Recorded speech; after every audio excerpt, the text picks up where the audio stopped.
In this video, I'm going to show you a few different ways how to contact Hostinger's customer support team. If you find this video helpful, please consider to like this video and subscribe to my channel.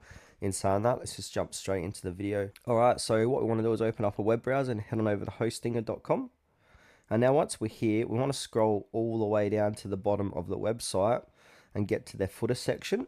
And then we've got hosting, domains, tools, etc. Under support, they've got a contact us button. Go ahead and click onto contact us. And as it states here, get an answer to your question in minutes, day or night, 365 days a year with a customer success team on live chat. So what we want to do is log into chat with support. And then it will state here, select the topic and order to get assistance. So select the topic. We've got 3 topics to pick from: account management, billing, or new services.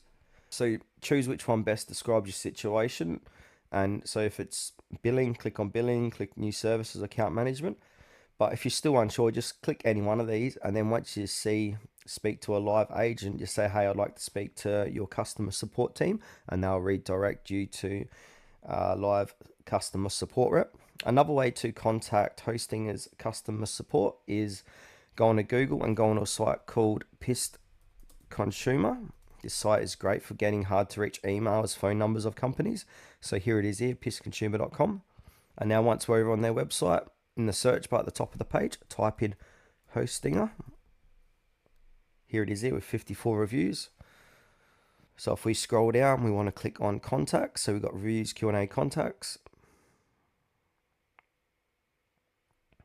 All right, so they've got a customer service email that you can email. You've got general info, legal, but at the moment they don't have any phone numbers as jotted down here. So they say Hostinger phones are not available. They might add this down the track. So if you're watching this video in 6 months' time, they might have a phone number available to call, but at this point in time they don't. So you can only reach out via email at this stage.